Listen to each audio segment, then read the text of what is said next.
North East Somerset. It's Wednesday, the 9th of April 2025, 11 a.m. Welcome to the committee. My name is Councillor Ian Halsall. I'm the chair. We're here in the Guildhall in Bath. I'd like to welcome my colleagues here on the top table who are here to assist the committee during the proceedings. Hello, I'm Simon Elias in the Council's legal team. Sarah James, I'm Deputy Head of Planning in Development Management. I'm Karina Haskins from Democratic Services. Thank you. In the corner we also have the Planning Case Officer and Highway Officer. Can I remind everybody to ensure they've got all their electronic devices switched off so we're not interrupted during the session. I am aware, certainly by seeing the protest outside, that the first item has been generating quite a lot of anxiety. So given there's quite a lot of us in this room, could I please ask that everybody respects each other, particularly the officers when they're making their presentation and answering questions, and also during the debate. I can't take any representations from the gallery, I'm afraid. The meeting is going to be filmed, and it'll be available on YouTube and also via the Council's webcast. For those people who are going to speak, if you don't want to be on camera, can you just please let the operator in the corner know, and they'll make sure that you're not seen. I'll ask Karine now to read out the emergency evacuation procedure. Thank you, Chair. If a continuous alarm sounds, you must evacuate the building and proceed to the assembly point. From this room, you follow the illuminated signs to the exit using either the marble staircase at the end of the building nearest to Bath Abbey or the main staircase. Please do not use the lifts. The assembly point for this building is in the Orange Grove on the green outside Brands, and there are arrangements in place for the evacuation of disabled people. Thank you. Do we have apologies for absence and substitutions? Yes, apologies from Councillor Deborah Collins. Councillor Duncan Hansel is substituting. Apologies from Councillor Tim Moran. Councillor Sarah Evans is substituting. Councillor Crust, I was just about to say, where were you? Right. Have we got declarations of interest on any items we're going to be discussing in this committee? Councillor Hodge.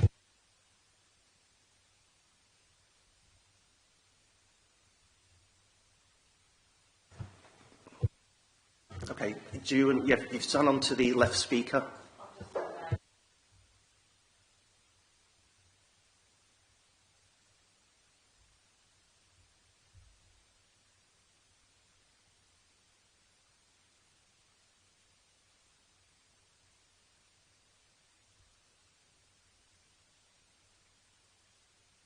Thank you for informing the committee of that. There's no urgent business for me to announce, so I'll ask Karina if she will be kind enough to inform how what the public speaking procedure is. Thank you. So, speakers will be called to speak immediately after the case officer has made their presentation about the application. The order of speakers and time allowed for speaking will be as follows. So if there's any parish or town council representatives, they will go first and be allowed 3 minutes in total. That will be followed by objectors to an application who will be allowed 3 minutes in total. Supporters of an application will be allowed 3 minutes in total. If there's more than one, either objector or more than one supporter, then they must share the allocated time.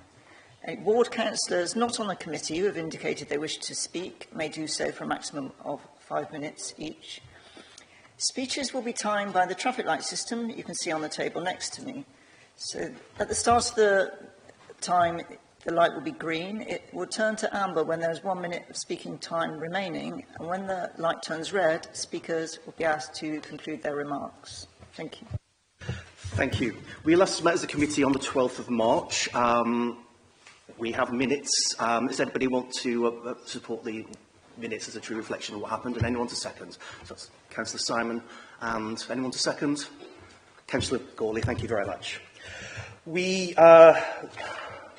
move on now to the main items, which are the planning applications. We met as a committee on site in advance of the first item that we're going to discuss on the 31st of March. We did spend quite a lot of time on the site and did walk around the perimeter of the site as well to understand the context, and certainly from my point of view I felt it was extremely valuable to attend that. So the first item to discuss is the Council Cleaning Depot at Luxbrook Road in Newbridge. I will ask Sam, who is the case officer, to present her case. Thank you. Thank you, Chair. Just before, I have a quick verbal update ahead of the main presentation. So the committee report states on page 52 under the biodiversity net gain heading that there will be a 300% increase in habitats units. This should say a 74% increase in habitat units. 4 additional objections have also been received this week ahead of the committee, covering topics including need for a like-for-like centre, concerns over location of the development, transport and accessibility issues, environmental impacts, flooding, residential immunity issues, equality issues, human health and pollution. These matters have all been covered by some degree in the officer report, and no new issues are raised as a result of the objections. So this application refers to the Council Cleansing Depot, where planning permission is sought for the change of use of the site to a recycling centre with retained cleansing depot along with associated operational development. The site is in the Newbridge ward of Bath and located at the easternmost end of the Locksbrook Road Industrial Estate. The site is the location of the current cleansing depot along with a leased area of land for car storage used by Volkswagen. To the west is Hortsman Defence. North is Volkswagen Motors showroom. East is residential units 1 to 13 Locksbrook Road. The site is also covered by many planning designations, including the World Heritage Site, Conservation Area and Flood Zone 2 and 3. There are currently household recycling centres in the district located at Midland Road in Bath, Pixash Lane in Keynsham and Old Welton in Midsummer Norton. While the Bath-based household recycling centre is currently located at Midland Road, the site has extant planning permission for 176 dwellings as part of the regeneration of the Bath Western Riverside area. And thus a new site for the recycling centre is being proposed. It's understood that the Midland Road site is due to close in 2026. The proposal for a new household recycling centre in the city is approximately half a mile away at Locksbrook Road, as shown on the map. The right-hand map highlights how both sites are located in the west of the city. Moving on to waste types, Midland Road currently accepts around 7,600 tonnes of waste each year. The current Locksbrook cleansing depot has a permit to take up to 1,500 tonnes of waste a year.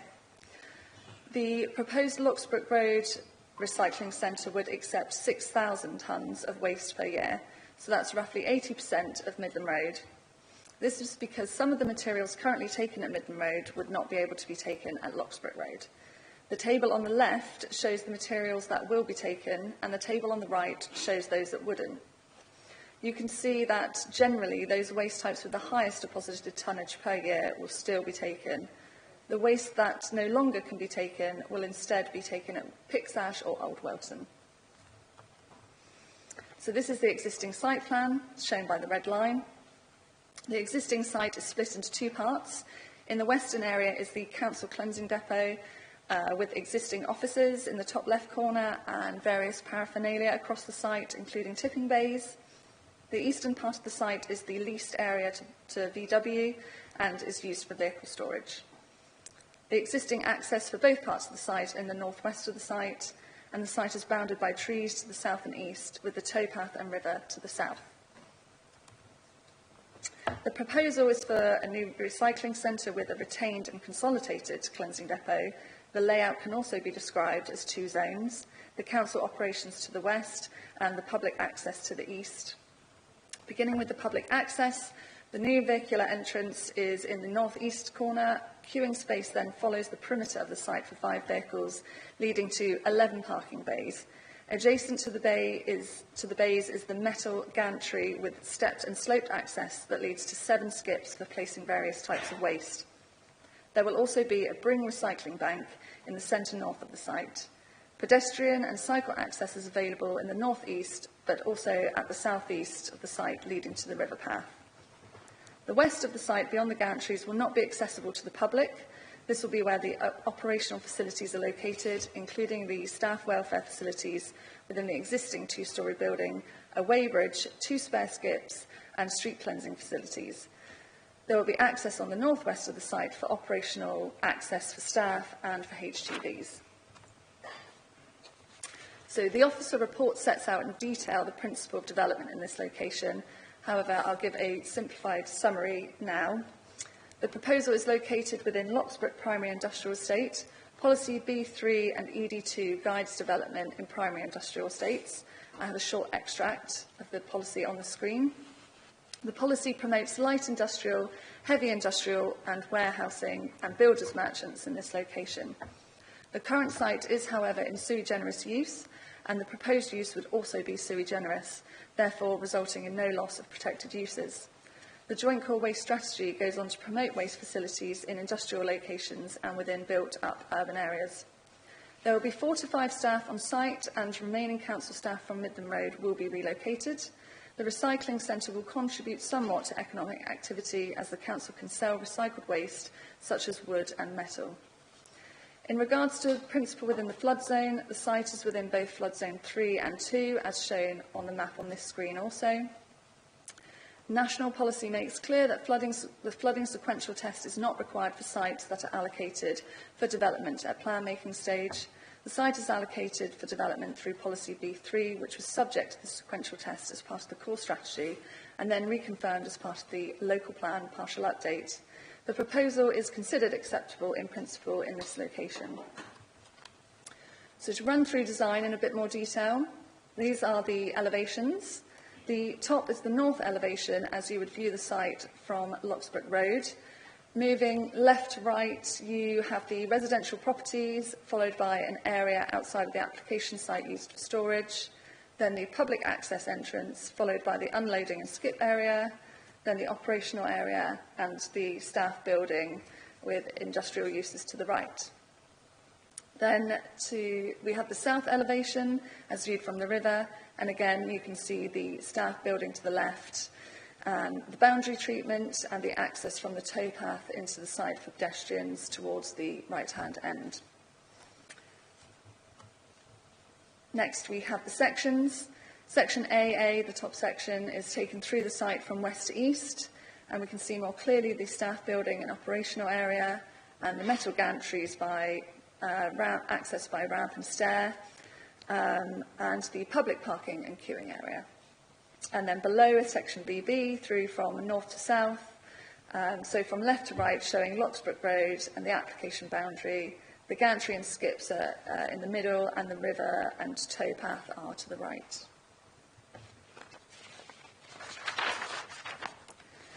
Next, some visuals. The left-hand image is an elevated view looking across the site from the east. Parking area in the foreground, access and queuing area, gantries and skips, and then operational area and staff building in the background. The middle image is looking west to east with the operational site in the foreground and the public access in the background. And then we have a view of the skips and gantries a bit more closely in the last image. So the gantry height will be approximately 2.6 metres, including the railing, with the floor height being 1.5 metres above ground. There will be a perimeter fencing with an incorporated timber barrier of 2.8 metres around the west, north and east perimeter, and a concrete wall will bound the south of the site, which will be 3 metres plus the meshing above. The boundary treatments are for safety, security and acoustic reasons. So just a note on heritage, the site is within the World Heritage Site conservation area. There are some nearby listed buildings, and the boundary wall to the front is a non-designated heritage asset. This plan shows the proposed demolition in red. In order to achieve the public access, some of the boundary wall is to be removed. When considering the impact of the proposed development on the significance of a designated heritage asset, great weight should be given to the asset's conservation. The officer report finds that, on balance, the benefits of the scheme continuing to provide a recycling centre within the city outweighs the less than substantial heritage harm. On to highways matters. The current access will be extended and serve the operational side of the development, and there will be a new access created to serve the public side of the development. There will also be pedestrian and cycle access to the public side, and the footway to the front of the site will be retained. The current keep clear markings and the immediate on-street parking will be removed and replaced with double yellow lines, resulting in a reduction in on-street parking of 6 to 7 cars, shown on the left-hand side of the photo.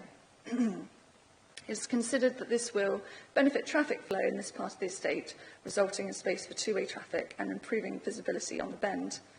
There are residential parking zones further north, as we saw on the site visit, and no RPZ spaces are being lost as a result of the development.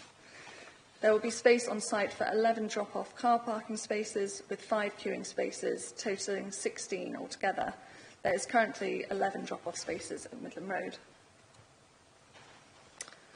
The site will operate a booking system that will allow for 14 bookings per 15-minute intervals, which equates to 56 bookings an hour. This is the same as at Midland Road.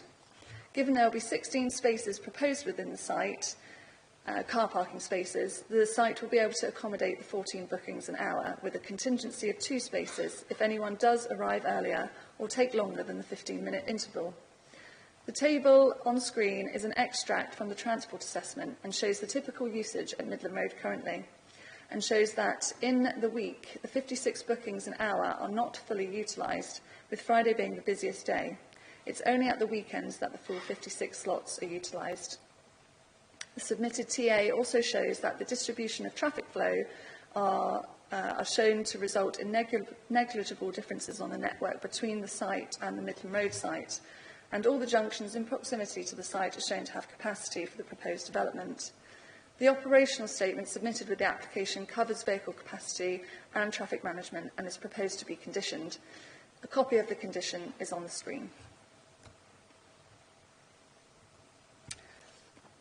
In terms of residential amenity, the plan on screen here shows the Locksbrook Road Industrial Estate in orange, and the red dots indicate the residential dwellings. So the nearest neighbours are Locksbrook Terrace, approximately 30 metres away. All matters of residential amenity have been assessed, including noise, air quality, odour, lighting, and nuisances such as gulls. Various reports, including a noise assessment, air quality assessment, and odour assessment, have been submitted and reviewed by consultees, including the Environmental Protection Team, and no technical consultees have raised objections. An operational statement, as mentioned, has been submitted and recommended to be conditioned that sets out how the site will be operated, including mitigation measures. And matters such as opening hours are covered, an extract again of which you can see here on screen.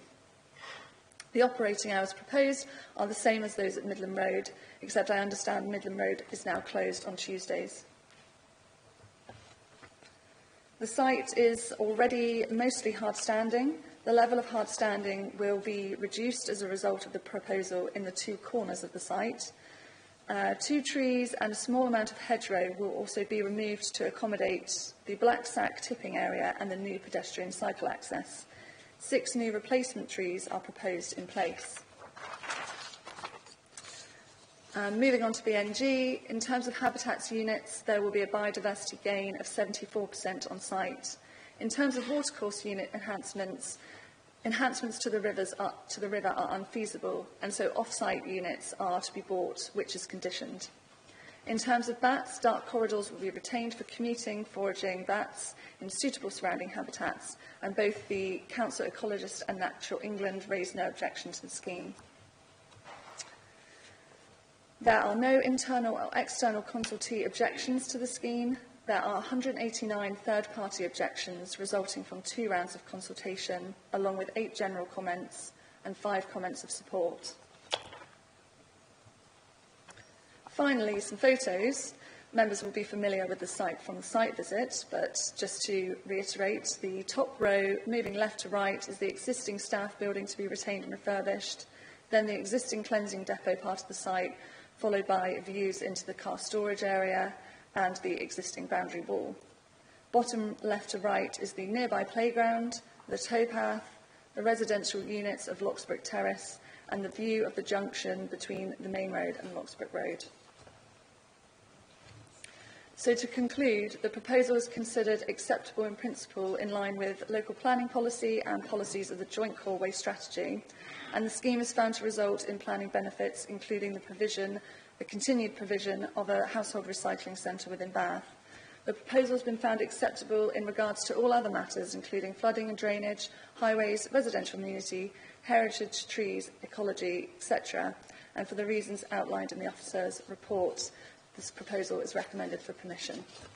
Thank you very much, Sam, for that presentation. I'll move to invite public speakers. Now, as Karina said at the beginning, generally we allow 3 minutes for public speakers, which has to be shared between whoever is here.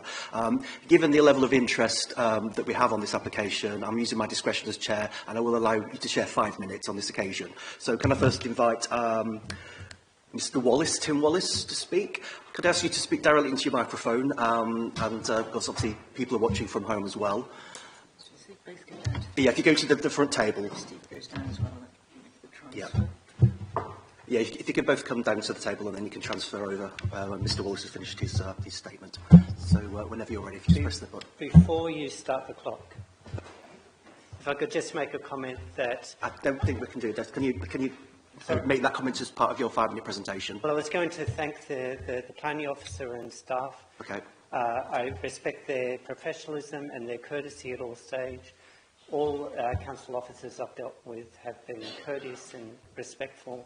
The fact that we disagree on what the outcome should be is not a relevant matter. And okay, that's very kind of you to say that. Thank you. So I'll start my 5 minutes now. I draw your attention to paragraph 12 of the National Planning Policy Framework, which mandates you to reject this application if it conflicts with an up-to-date development plan, unless material considerations indicate that the plan should not be followed. The up-to-date development plan is unambiguous.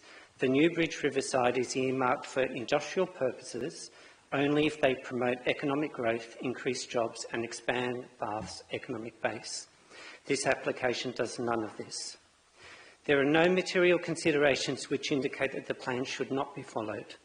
You would need compelling reasons to satisfy that legal test of should not.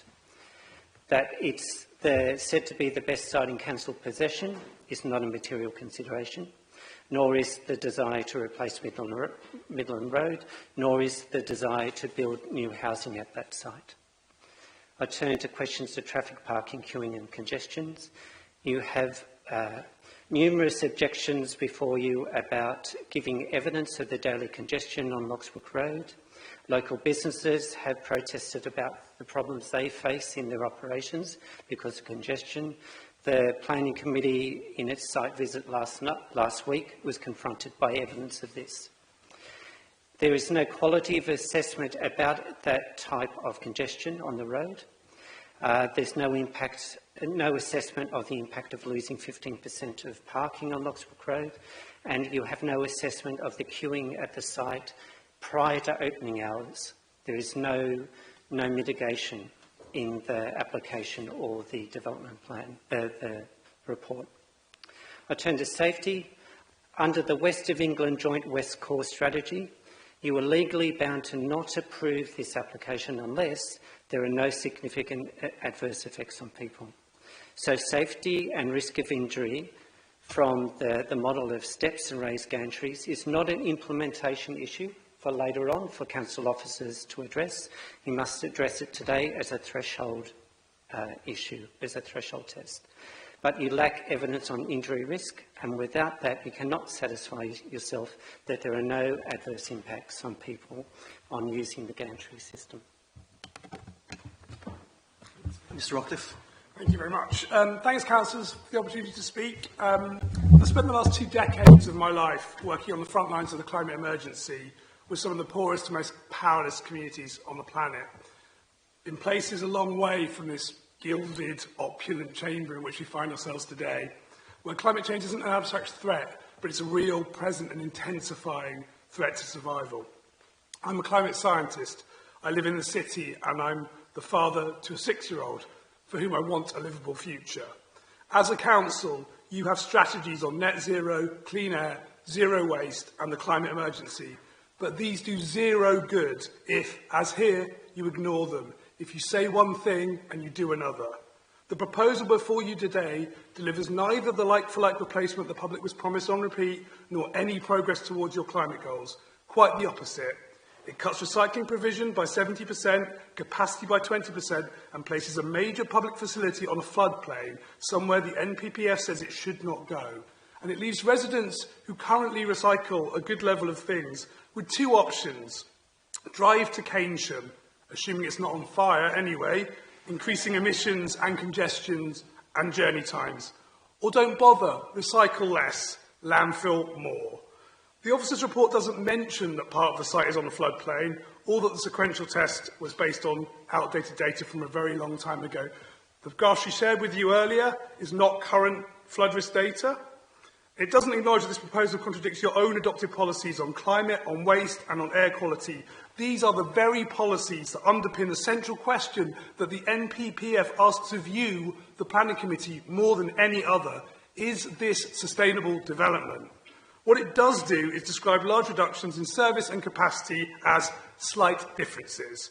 So I ask you, can you really say this proposal satisfies sustainable development?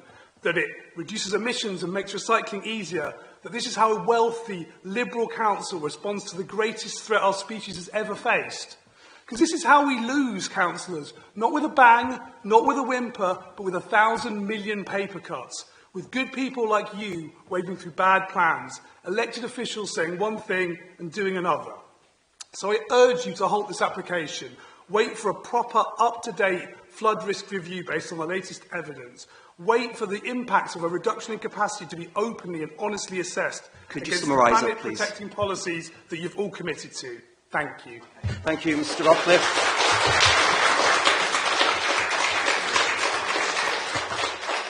Thank you, Mr. Rockcliffe and Mr. Wallace, for your statement. We'll move on. Rockcliffe, Councillor Housel, but you're welcome. Okay. Sorry, apologies. It's Rockcliffe. Rockcliffe, I do apologise. Sorry, Mr. Rockcliffe for the record. Can I invite... Thank you, Dr. Rockcliffe. Right. Can I invite, if you'd be kind enough to leave the seat there, can I invite Councillors Kelly and Tomlin to come forward? Oh, sorry. I do apologise. I did completely miss you off there, Mr. Beaver. You've got 5 minutes as well, in fairness to as a supporter.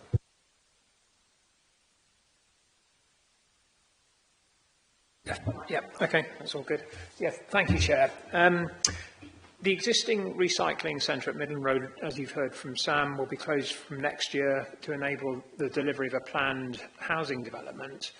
By way of background, the Midland Road site was first identified for redevelopment as part of Bath West and Riverside back in 2007 and benefits from an extant permission. With the support of Homes England, the Council will seek to deliver that site with affordable housing provision. The proposal before you today has been informed by an iterative pre-application process and a community engagement process. 60% of respondents have said that they want continued recycling provision in Bath. Post-submission amendments have been submitted in response to detailed matters raised by both residents and statutory consultees as part of the planning process. Maintaining recycling provision in Bath is an integral part of the Council's strategy to maintain high recycling rates, which are both economically and environmentally important. And with planned additional population growth in the vicinity, the proposed recycling centre will meet current and future demands. After an extensive search and review of potentially available, suitable and viable sites, the Locksbrook Road site was identified as the only prospective site in Bath that was capable of meeting the Council's deliverability criteria. The site is located in an established industrial area within half a mile from the existing site at Midland Road, and as you've heard, the nearest residential properties are located 30 metres from the site's eastern boundary. The proposed site will be able to take around 80% of the tonnage taken at Midland Road, and the table that Sam put up earlier explains the items that can't be taken at the site. The proposed recycling centre will be regulated by the Environment Agency through a strict permitting regime, which is outside the planning process. This includes detailed plans for dust management, emissions, odour management and flood risk management, all of which will be tightly controlled and monitored by the Environment Agency. The submission also includes an operational statement which can be enforced through a planning condition. The operational statement was referred to in Sam's presentation and allows for a maximum of 14 bookings per hour. Vehicles without a booking will be turned away. Waste Services have committed to an operative at the gate at all times through 80%, even though 80% of customers pre-book. Traffic flows in the facility will be monitored and adjustments can be made if necessary by altering the booking system to optimise the flow through the facility. The proposed recycling centre will be closed at 4 p.m. on weekdays and earlier on weekends, as stated in the operational statement. The Gantry-style recycling centre facility is common in the UK. There will be staff on hand to help with all customers, including those with mobility issues who may require assistance with carrying heavy and bulky items. No waste processing will take place on site, as all material will be removed to Keynsham as a waste transfer facility. The applicant's engineer has checked the recently updated flooding map for Bath. There has been no material change to the status of the site, and therefore the submitted flood risk assessment, which has been approved by the Environment Agency, remains and does not require further amendment or reassessment. On the basis that the proposal is in accordance with the development plan policies, as Sam has explained, and that all technical issues have been satisfactorily resolved, as confirmed in the committee report, members are respectfully requested to allow the permission. Thank you very much. Thank you very much, Mr Beaver. Okay, can I now invite Councillors Kelly and Tomlin to come forward? Councillor Kelly, as you're the ward councillor, you can go first. Councillor Tomlin is an adjacent ward councillor. And you both have 5 minutes each. Thank you, Chair, members of the committee. Thank you for the opportunity to speak today. I'm here on behalf of both myself and Councillor Michelle O'Doherty as the elected members for Newbridge Ward. We brought this application to committee so that it could be considered in public with the benefit of full transparency and scrutiny. Our aim is to ensure that the concerns reflected in public comments and correspondence are clearly heard and properly considered by the committee. We want to acknowledge that the proposals before you today have undergone a number of changes. It's clear that officers have taken on board a good deal of public feedback, and we're grateful for some elements of the design and operation have been improved in response. That's important to note, and we hope it encourages continued participation in future consultations. That said, a number of concerns remain, particularly around traffic, parking, site layout and accessibility. The junction with Upper Bristol Road remains a key area of vocal anxiety. From both resident comments and our own observations, it's clear that this junction already struggles, especially at peak times. It is the main access and exit route for the proposed site, and most users, particularly those coming from the city centre or Oldfield Park, are likely to turn right from the site. While we understand that transport modelling has been undertaken, the day-to-day experience of residents tells a different story. Delays, awkward turns and pinch points are already common. The concern is that this proposal would significantly add to that pressure. There's also the matter of queuing and access layout. The existing Midland Road facility benefits from a quieter side street entrance and a dedicated turning lane, enabling vehicles to wait without obstructing through traffic. Locksbrook Road offers no such buffer. It's a busier and narrow road with very limited space to absorb early arrivals or unloading delays. While the booking system may help manage flow, it relies heavily on full compliance, and residents are understandably worried about how this will work in practice. Alongside this, we'd like to see firm assurances about active enforcement. If drivers arrive without bookings, park inappropriately, or queue in a way that causes obstruction, there must be a clear and visible enforcement strategy in place from day one. Without that, the potential for knock-on effects on neighbouring streets and local businesses is significant. Parking pressures are also a live concern. Newbridge already experiences high demand for on-street parking. We're pleased to confirm that funding has been secured in this year's budget to support the development of a residents' parking zone in this area. While details are not yet public, this is a meaningful step and one we hope will bring longer-term relief. However, in the short term, we understand why residents are anxious about the potential for overspill and disruption. On accessibility, while the inclusion of ramped access is welcome, questions remain about how usable the site will be for those with limited mobility, particularly given the small number of staff expected on site and uncertainty around how consistently assistance will be available. Finally, several residents have raised concerns about environmental impacts, including dust, smell, noise and flood risk. We appreciate that technical assessments have been carried out and that the mitigation strategies are included in the design. However, given the site's proximity to the River Avon and the sensitivity of the location, we'd encourage that flooding and drainage risks are monitored closely and that the committee satisfies itself that safeguards are both adequate and enforceable. Chair, we recognise that this proposal sits within a wider strategic decision about the future of waste and recycling provision in Bath. But for residents living close to the site, the concerns being raised are not abstract policy points. They are practical, day-to-day realities about how this facility will function and how it will affect their community. We therefore ask the committee seeks clear assurances from both officers and service leads that the concerns raised around traffic, queuing, parking, enforcement, accessibility and environmental risk will be actively addressed and monitored should the application be approved. Further, should the committee approve the application, Michelle and I, as local councillors for Newbridge Ward, will continue to work with officers and residents to press for improvements to the Upper Bristol Road junction, for clearer traffic management plans and for timely engagement with the Waste Services team to monitor and respond to impacts. Thank you for your time. Thank you very much, Councillor Kelly. Councillor Tomlin. Thank you, Chair, for the opportunity to speak, and apologies in advance for some of the repetition you'll hear of Councillor Kelly's speech. I'm here on behalf of myself and Councillor Roper as the elected members of Kingsmead Ward, which directly borders the Locksbrook site and has the closest residents to the site.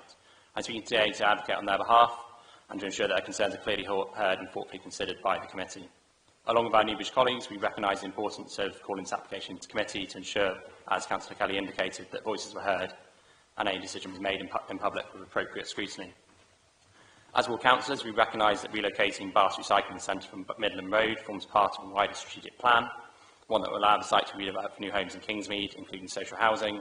That's a significant milestone for the city and we support that ambition. And we also support the ambition for maintaining a recycling centre within the city of Bath. However, it's equally important that we address the localised impacts of the proposed move, particularly the residents of our ward, who are those who live nearest to the site, as I said, those in Locksbrook Road itself and in Windsor Villas in particular. You've heard not only from local residents speaking today, but we'll also read their concerns and those who took part in the consultation processes. Their concerns include, but are not limited to, traffic volumes, safety at road junctions, flooding risks and noise and smell concerns. We recognise the Council has made revisions to the application based on feedback so far, and we welcome that listening approach and hope the committee will take on board the views of residents raised today during the process when making their decision. The junction of Upper Bristol Road, Locksbrook Road and the access road to the rear of Windsor Villas remains a key area of concern. As you've heard, this is a constrained and heavily used part of the highway network. Most visitors exiting the new site are expected to turn right at that junction, adding further pressure to this difficult area. While we understand Traffic Modelling Commission suggests no significant increase in pressure, we would encourage the committee to consider how this may play out in practice. This junction is already difficult to navigate, especially during peak hours, and any additional pressure, particularly right turns, could have a disproportionate impact. Even a short additional wait for vehicles at this junction will likely lead to more dangerous pullouts and make this even more treacherous for pedestrians to cross safely. If this application is approved, we believe it's essential that the case for junction improvements remains open and that a mechanism is in place to review conditions as and when problems begin to emerge. We've also heard concerns about parking and traffic queuing on Locksbrook Road itself and how these might affect the residential area. If visitors turn up early before opening, without a booking, or queue outside of their booking windows, this could quickly lead to congestion outside of residents' homes and access to the industrial estate and homes beyond being blocked. That's why enforcement needs to be part of the operational design, not just signage and guidance, but active, visible enforcement to ensure local conditions are respected and the residential nature of the Kingsmead area of Locksbrook Road is protected against any adverse traffic effects. Therefore, as Ward councillors, we would ask the committee seeks clear guidance, and if extra budget can be found, that any concerns raised today, including around junction safety, traffic management, queuing, enforcement and environmental risk, will be actively addressed and monitored should the application be improved. Finally, should the committee be minded to approve the application, Paul and I, as local councillors for Kingsmead, want to assure residents that we're proactively engaged with council officers on an ongoing basis, the Cabinet and the Waste Services team, to ensure that residents' concerns are closely monitored and addressed in a timely and effective manner. Thank you for your time. Thank you very much, Councillor Tomlin. Right, at this point, in considering the application, based on the presentation that we had from the officer and also the representations we've received from the public and our councillors, we now have the opportunity to ask the case officer or case officers questions. So does anybody want to raise a first question? I've got Councillor Hansel-Meyer. Thank you. I think there probably will be a number of questions, so I'll just table two questions and let colleagues follow on from that. I've been to the Midland Road site, and it struck me as very, not very friendly or sort of a safe environment. In the National Policy Planning Framework, it says that significant weight should be given to new and upgraded infrastructure. Now, clearly, this is a new depot. I'm just asking the case officer, would you say that it also counts as being upgraded?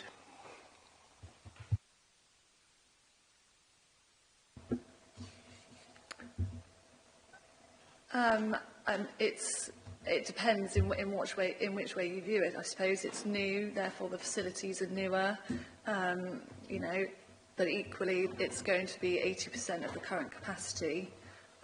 So I think it's relevant. That point about the NPPF is relevant because it does give weight to new infrastructure facilities. If I could just add to that, I don't think that's really a question that the case officer can fairly answer. The case officer is obviously able to present the case that's before you. It's there with the factual details. It needs to be considered on its merits. The other application or the other site isn't before you today. This is the site that you need to be considering. You can form your own views and opinions on how that might relate to other facilities. Okay, Councillor Hansel. Right, second question. Thank you for that. The 80-20 argument, am I right in thinking that that's really a political consideration? It's not a planning consideration. We have, as you've just said, we have to look at what's in front of us and whether it's policy compliant or not.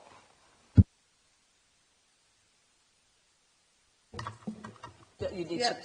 Sorry, Sam, would you like to? I was just going to say, just to re-clarify, Midland Road takes around 7,600 tonnes of waste and Locksbrook Road will take 6,000. Factually, that is around 80%, if that's what you're referring to. But that's just to add to that, thank you, Sam. That's factual information. It's there for you to know, but not necessarily to apply in this case. What you need to apply in this case is consideration of the planning policies and the proposal before you, and determine whether the proposal before you is acceptable in light of the planning policies that are relevant and any other material considerations. Okay, Councillor Jackson, you've got a question. I'm afraid I've got three for the price of one. First of all, I wondered if the officer could be kind enough to get up a map and show what fire precautions are being taken against any sort of fire or explosion, given that there was a serious explosion in Riddlington when somebody left a can of air freshener on top of an electric ring that they thought had cooled down and it hadn't. So even a small thing can trigger quite a dangerous situation. I wondered if you could just indicate that. And then also, perhaps on the same map, what steps are being taken to reduce noise for the residents? I think there's mention in the papers of an acoustic fence, but I didn't quite understand where that was going to be. And the final question is whether any assessment has been done about the queuing between the Windsor Road Bridge and the Coombe Park junction where the traffic lights are by the cemetery, because when I've gone up and down to the RUH there's usually been a bad queue. So has it been assessed? Thank you. Yes, in terms of fire safety, obviously the site will operate in accordance with the requirements similar to at Pixash Road and Midland Road and Old Welton. They have on-site equipment such as fire blankets and extinguishers, and they have procedures in place to deal with if a scenario of a fire does arise. In terms of noise, the mitigation is there's a number of items. Let me just show you the fence. So the boundary treatment will be composed of a timber barrier around the public access side and a concrete barrier around the part of the operational side.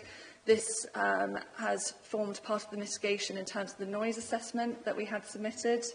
And in addition to that, there will be other matters such as tonal reversing alarms being limited, and polythene rollers or rubber employed on skips to reduce sound emitted from the skip rollers and the concrete, and obviously matters such as operational hours that they've been kept to a minimum.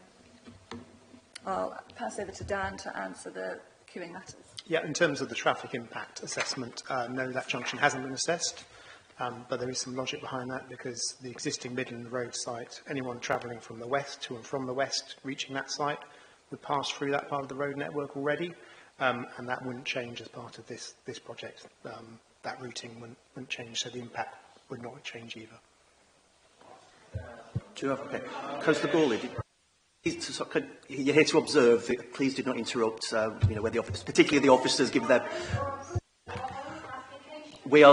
I will come to that in a second, but if we can just carry on asking the questions, please. Councillor Gawley, did you have your hand up? Yes, I'm going back to the materials that were admitted on the site and not admitted on the site. Would it be fair to characterise those that are no longer going to be admitted, such as the gas bottles, the oil and so on, as the more dangerous and more polluting elements, whereas the stuff that is admitted is more day-to-day, if you like, and less polluting? Yes, some of the... I was just going to say, that's a matter of opinion, isn't it? So it is what it is. The opinion of the officer is in relation to those materials, but you could form an opinion about that yourself. Yeah, just to add, though, that there is not hazardous waste being taken, if you wanted to categorise it that way. Councillor Simon, did you have your hand up? Yes. Firstly, to the planning officer, it was put to us that this wasn't in accordance with the development plan and that it would therefore be a departure. Can you confirm that your advice is that it is in accordance with the development plan? Yes, that is my opinion. Okay, thank you. Secondly, Councillor Simon, I'm struggling to hear you because you're turning around. I know it's polite to turn back to face the officer and ask the question. My apologies. Secondly, two questions to the highways, on highways, including perhaps clarification as to which junction had not been assessed. Has the impact on the junction between Locksbrook Road and the Upper Bristol Road been assessed? And which junction is you saying you weren't assessing? Secondly, inside the site, is it sized for modern vehicles which are larger and longer than was traditional, and where perhaps the existing site is rather congested? I've always found it difficult to get into the bays there. And thirdly, there is frequently a visiting vehicle delivery, HGV, in Locksbrook Road. What assessment had been made of the arrangements for vehicle delivery to Volkswagen, since previously it's often stopped quite close to where this site will be operating? Thank you, Dan. We've got quite a few questions to answer there. Yeah. In terms of the traffic impact assessment, the Locksbrook Road and Upper Bristol Road has been assessed, and also the Station Road junction to the other side has been assessed. That's the extent of the operational assessment. In terms of the on-site arrangements, and Sam can correct me if I'm wrong, the site has been designed to accommodate domestic vehicles, so the largest possible car, but vans aren't allowed and cars with trailers aren't allowed, so it hasn't been designed to accommodate that. In terms of the articulated lorry, again, the applicant hasn't assessed that, so that would have to be accommodated, but that's not part of this application, so it hasn't been assessed. Thank you. Councillor McPhee. Going back to the queue.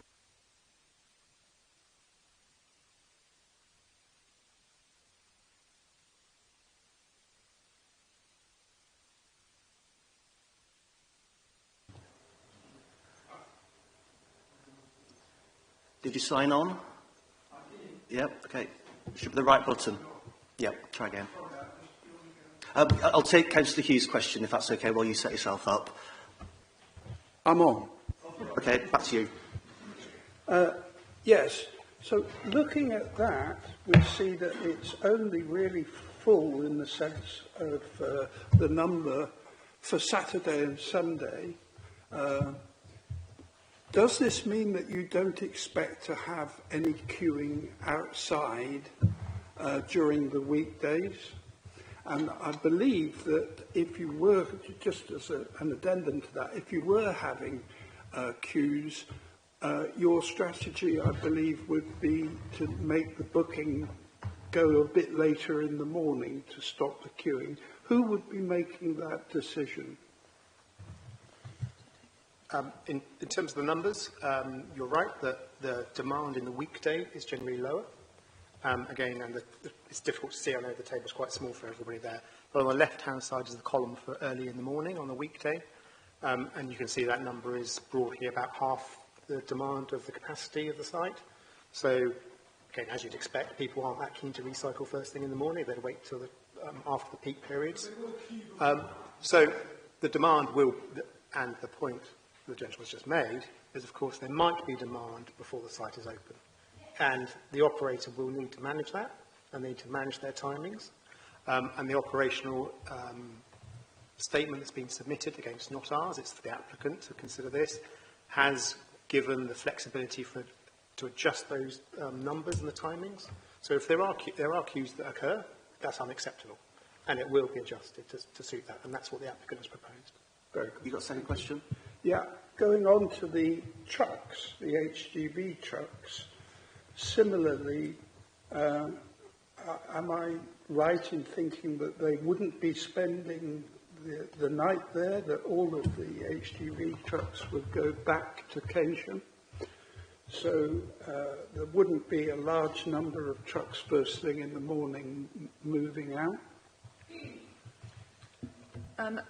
My understanding is that the trucks will come in to remove the skips when they are full.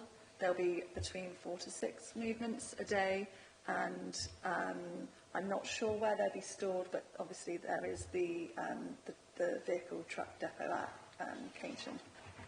Thank you. Councillor Hughes and then Councillor Hansel. Thank you. I've got a few questions, if that's okay. So the first question is on the presentation. You mentioned that things like air quality, odour, gulls, noise have been assessed, and you found that not to be an issue. Are you saying that there will be no effect from those on the residents that are close to the site, or are you saying you believe that the level of odour and noise and gulls will be an acceptable level? It's a combination of both. There will be some elements, for example, gulls will be dealt with by mitigation, and so will the noise.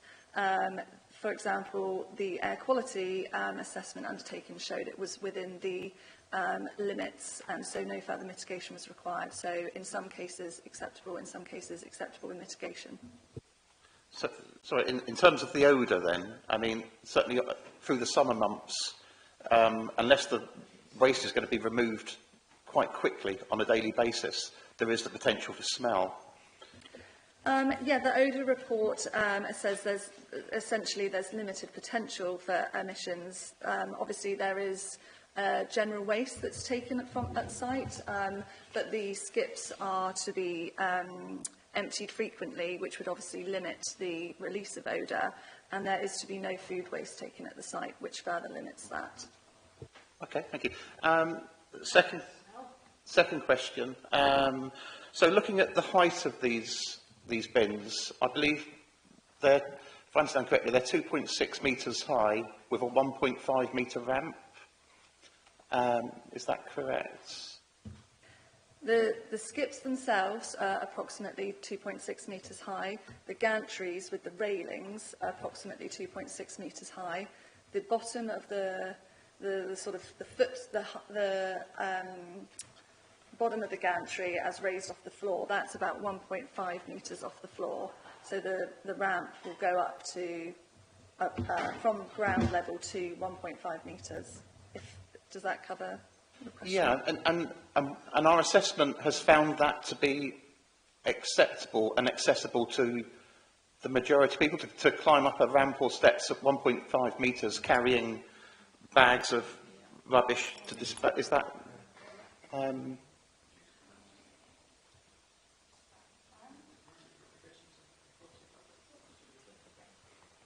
So you can just see the ramp in the corner of this. Can you see my mouse there? The ramp there. Yep. So the ramp does zigzag and stagger. So it will be, it's not sort of that distance there. It's not just 1.5 metre raised. It's raised over those 3 turns.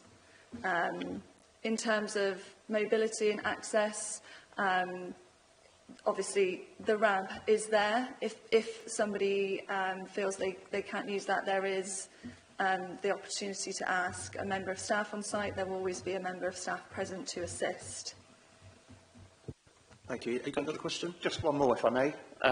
So going back to the issue of traffic, obviously when we did the site visits, it was quite a quiet period in the day, 10 o'clock in the morning on a weekday, and there was quite a lot of problems with congestion, and there seemed to be a bottleneck adjacent to the site and further down the site, with quite a few issues with vehicles head-to-head not being able to get through.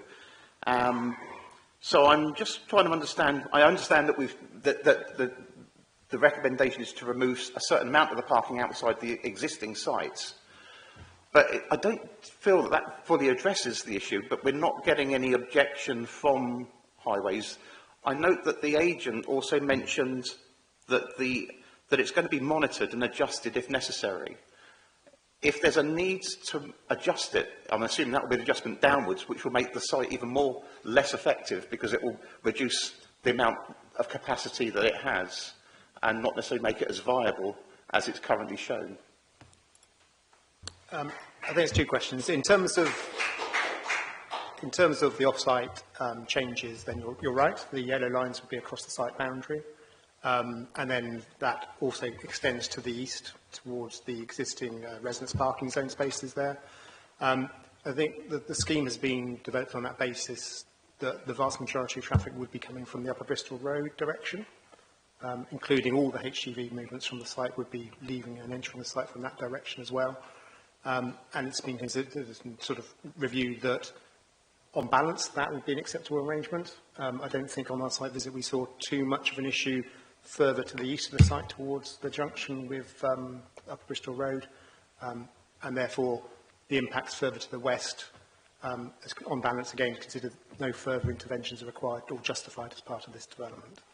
In terms of your numbers, clearly that would be for the applicant and the operators to consider what changes are needed. I think again the table that was provided before shows that the capacity through the week, I don't think in any hour was at capacity.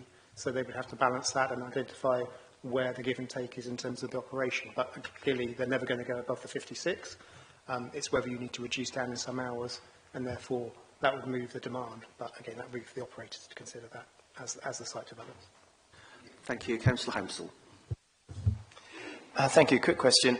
Am I right in thinking that there's space for queuing for up to 5 vehicles off the road?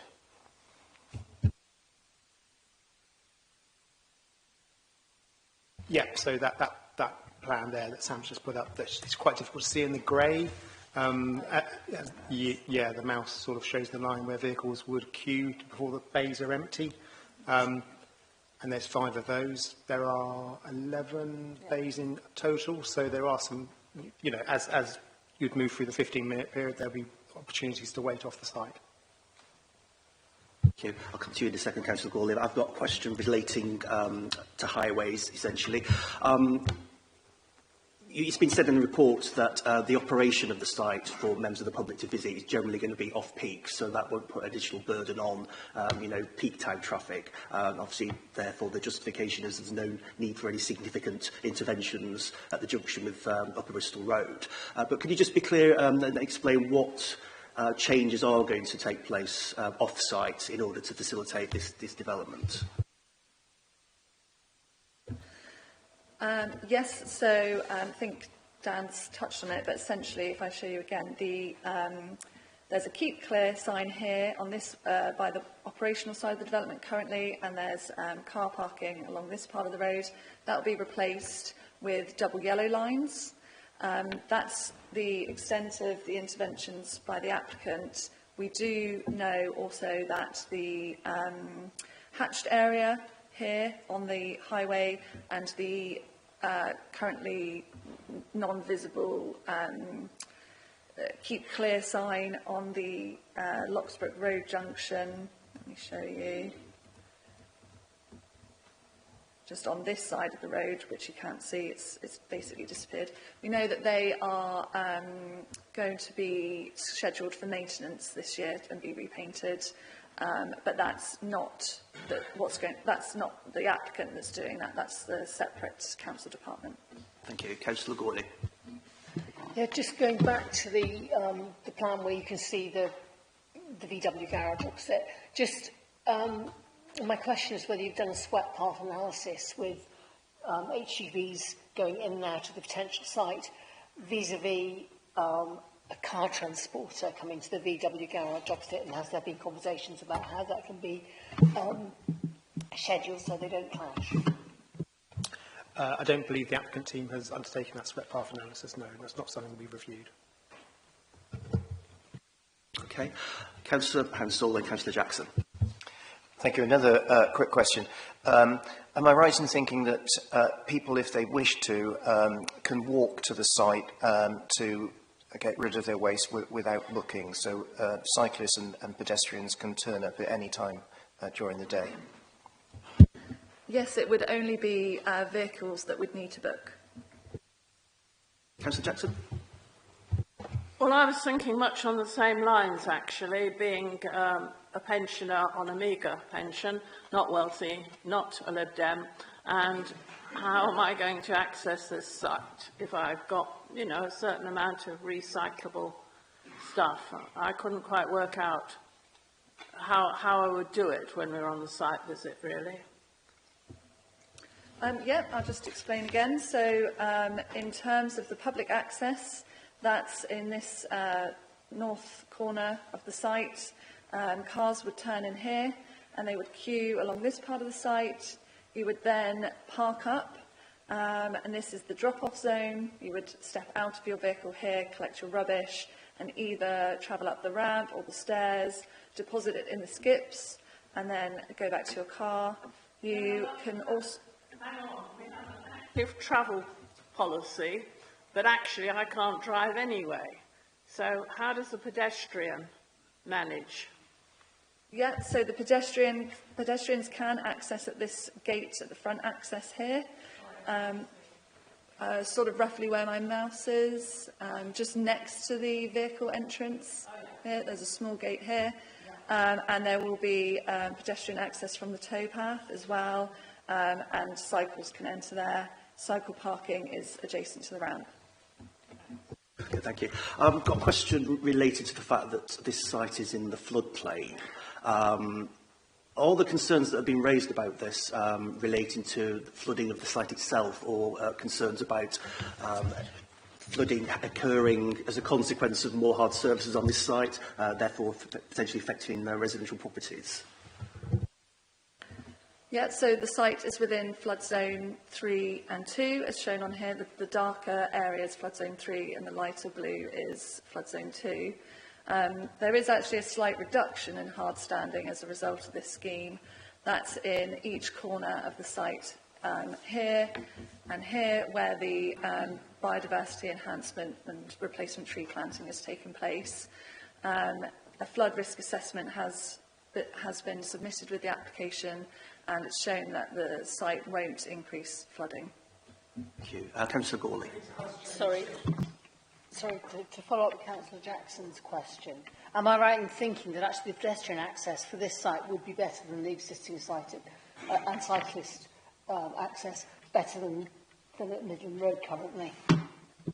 I believe you're correct. I don't believe there's pedestrian access to Midland Road, although I believe you can cycle in. Councillor Simon, do you want to ask a question? Just to comment, there's no pedestrian access at Windsor. Thank you for clarifying that. Do we have any more questions for the officers before we move on? Okay.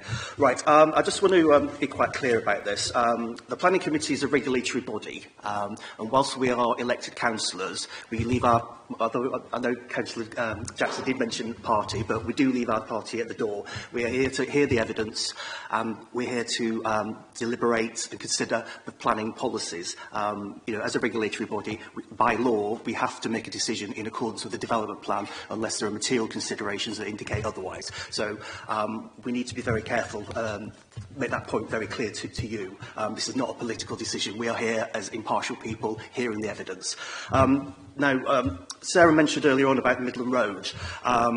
It is a material consideration that Midland Road has got planning permission for 176 dwellings, but ultimately it is going to close. Now, the council, I'm aware, as applicants have chosen this site. I know there's been some discussion about why this site in particular, why alternative sites haven't been considered, but we have to look at this specific site because that's the application before us. So we are here to look at issues such as the highways, the environmental impacts, flooding, you know, the planning issues. Does anybody want to start a debate here? Can I just come in there to say that the Midland Road site has got planning permission? That is true.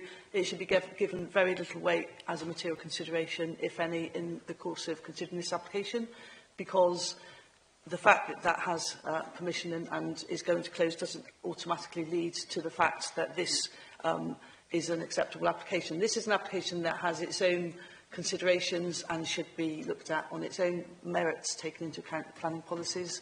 And that is where I would suggest that you leave the consideration of Midland Road. Thank you for clarifying that. Does anybody want to speak first on this application? I'm sorry, I can't take representations from the public gallery. This is about the debate now and members of the committee. Councillor Gawley. Might as well kick off. I am concerned about the lorries going in and out, and because there's a VW garage opposite, and we know there are car transporters. But I think the fact that this is a site that is accessible to people to the east of Bath is a good thing. And I think the fact that actually a lot of the sort of more hazardous, dirtier waste, if you like, is going to go to Pixash Lane, which is a place of wonder, and the council has invested in that. I think this is good for your average day-to-day to waste, but we have got somewhere which is absolutely specifically built to take those more hazardous wastes, and I think this is a good thing, bearing in mind that otherwise there might not be a recycling site at this side of Bath. Thank you. Councillor Hounsell, and then Councillor Simon. Thank you, Chair. Right, thank you to the case officer for the report, which is very thorough, and to the highways officer. We have to look at the application that's in front of us. We're not here to consider other sites that are possible, or like any planning application, we have to consider what's in front of us. I think people have sometimes a misconception about a waste and recycling site. This is a transfer station. It's not processing waste. Been fortunate to visit the Pixash Lane site, both the site that's open to the residents and also the behind-the-scenes sites. And I've been very impressed. At Pixash, there's no noise, there's no odour, there's no dust, and a very professional staff that are only too willing to help. If anybody's struggling with their waste, they'll quickly come forward to help. Planning is not a referendum. It's not about, you know, the numbers objecting or the numbers supporting. It's about whether planning policies are met. There was mention about economic growth, but without sensible waste disposal, that would be very counter to any economic growth of businesses or etc. in the area. I'm impressed by the application, and just to focus the debate, I certainly want everybody to contribute, but I would propose a motion that we accept the officer recommendation with conditions. Thank you, Councillor Simon. Yes, I'm very happy to second that, but I would invite Councillor Hansel to say that we delegate permit to allow the officer to reflect on the points that have been made in debate and adjust conditions as necessary. Very happy to do that. We're going for a motion to, I'm seconding a motion to delegate permit with conditions that reflect the debate we've had and, for instance, the need to consider traffic at 0800. I'm very familiar with the site because I cycle along Locksbrook Road several times a week. It's near where I am, and there is a fair amount of HGV traffic already along that road because it serves a number of industrial sites and warehouse sites. It also has a fair amount of traffic to the university going on further along Locksbrook Road. So although we need to be mindful of the residents in Locksbrook Road, I don't think this is going to make things so materially worse as to make that a block on the application. And the residents' parking zone parking is being protected, we heard earlier in the debate. So my view is that officers have thought through this application carefully, and I'm happy to second the proposal. Thank you. There is going to be... Sorry, I'll come back to you, Sarah.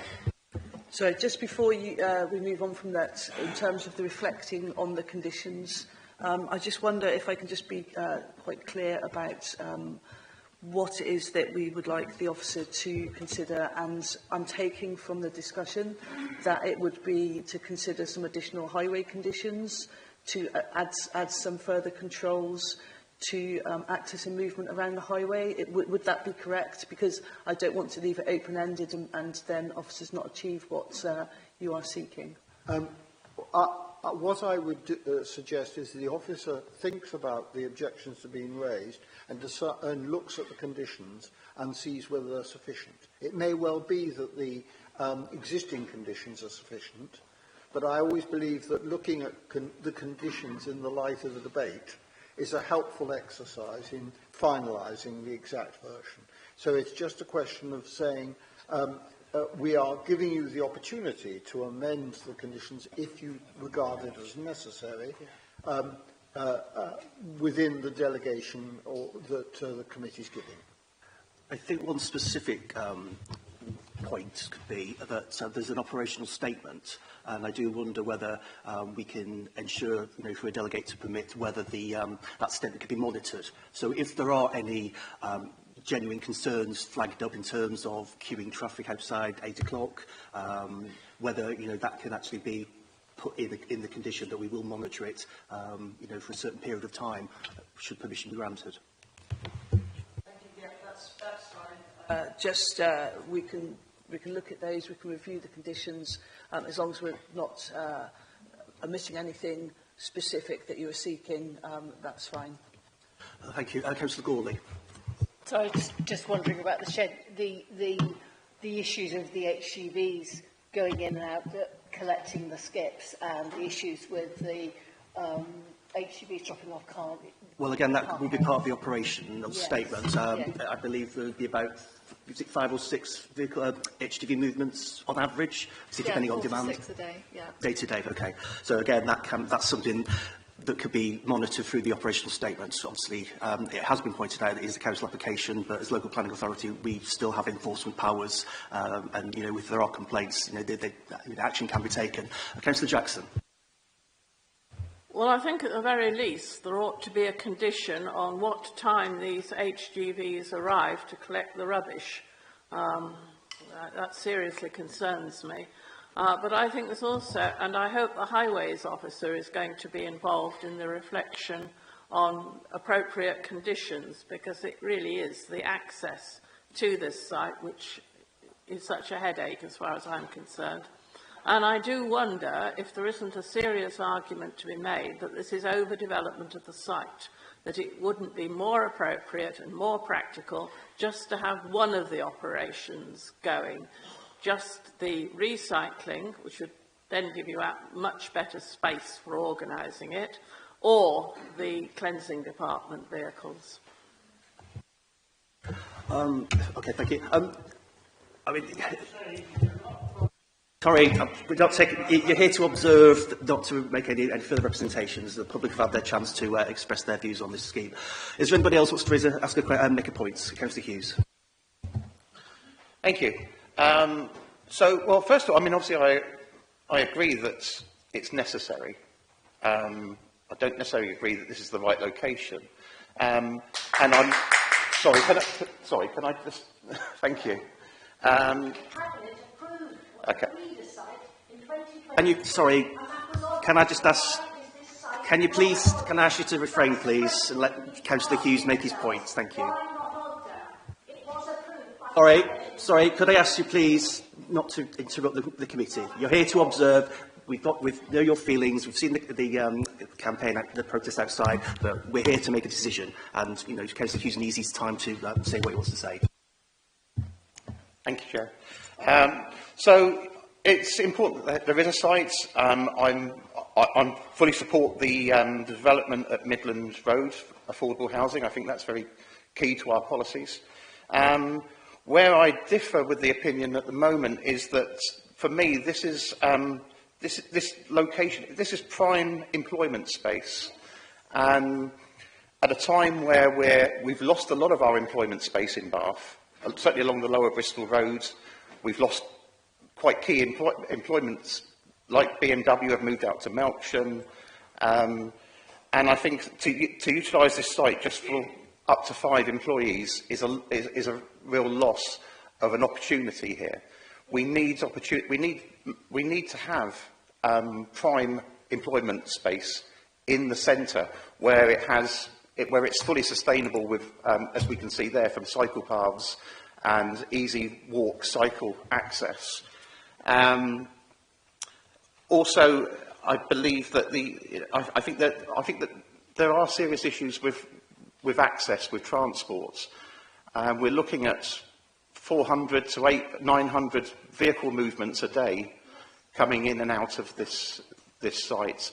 And I don't believe that the mitigation that's been made will be sufficient to solve those problems. And I think there is serious problems with bottlenecks and access issues here. So I would say, my overall feeling is that we're trying to shoehorn something into a site that it really isn't quite appropriate for. My other concern is that certainly there's a reduction in what the site is able to accept, and potentially this is going to push residents of Bath to have to drive either out to Keynsham or out to Midsummer Norton to dispose of waste. And again, that then really is contrary to our climate emergency policies. So I'm happy that we're looking to develop this somewhere in the city, but I'm not really supportive of this location. Thank you. the issue is with this site, it's actually sui generis. It's not an employment site at the moment. So there is not going to be any net loss of employment as a consequence of allowing this development. Now, it's very clear from the officer report that we've received no objections from any of the consultees, and that includes the Highway Authority, which I know a lot of people are placing a lot of emphasis on. You know, we've had no objection from the Environment Agency, the ecology officers. Certainly there's going to be some regeneration benefits to this site, particularly with the loss of the Volkswagen compound. The thing about it being sort of 80% in terms of, there is going to be certain items that won't be accepted at this particular site. The issue is, yes, there will be a need for people to go further out to Bolwelton or to Pixash Lane, but we've got to remember, and again, it's not relevant because we're looking at this site in particular, the Midland Road site is going to close, so everybody will have to go to Pixash Lane or to Bolwelton. Does anybody else want to make any more points? Councillor McPhee. So, in looking at this, we're lucky, in a sense, from a data point of view, that we know what's been going into Midlands Road and it's nearby. So we know fairly accurately what is likely to happen. And it seems to me that by controlling the times, we are going to be able to minimise any on-road queuing. On the truck side of it, 4 to 6 movements against what is going up and down there is, to be honest, a drop in the ocean. I don't think that we need to worry about that. So, in view of that, I'm quite happy to support this delegated motion. And with the heavy goods vehicles, it is based on demand for when the skips are full. But of course, the site will still be operating within restricted hours as well. So it's not going to be a case of having vehicle movements after 6 p.m, for example, or before 8 a.m. in the morning. Councillor McPhee. Yeah, only one other point is it seems to me that the cleansing, everything to do with the cleansing is outside of those busy hours. So, in fact, it seems like we can combine those two operations because they're almost mutually exclusive. Councillor Jackson. Sorry, I had assumed that the skips were going to be emptied on a regular basis at a set time, but apparently is it the case that it will just be when they're full, so they might be there for days, and our rat population might greatly enjoy that? That is part of the operational statement, I think, isn't it? It's covering, that's the issue. Are we going to see full skips of, garden waste, for example, or food in bin bags? Want me to? Yeah. Yes, the movements will be based, the skips will be collected when they're full. There's space for 2 skips on site, so they can be that they can be moved before a HGV can turn up, so that the depositing can still carry on, and then they'll be called over from Keynsham, and then the skips will be removed from site. It will just be, as and when they're full. This proposal comes with conditions, or the recommendation comes with conditions. So, it's not a case of it just going ahead. There is the ability to monitor, there is the ability to enforce. There are plans that are being agreed, such as the flood plan. Obviously, we talked about the operational statement. I know there's been concerns about accessibility, but that's being covered as well. And of course, it's not just planning law that they have to follow in implementing this. They need a licence from the Environment Agency. Things have to be built in accordance with building regulations, and there's also, of course, health and safety. So all these aspects, I feel, are covered. So, we're here to make a decision on the planning application. Does anybody else want to say anything else before we go to a vote? Okay. So, Councillor Hounsell, you've put forward a motion to delegate to permit, subject to revisions to the conditions, and you supported that. You seconded that, Councillor Simon. So we will go to a vote. All those in favour?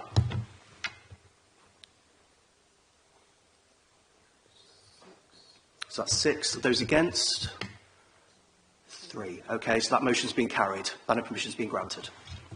I'll allow 5 minutes for a short break before we move on to the next item. Thank you very much, everybody, for attending.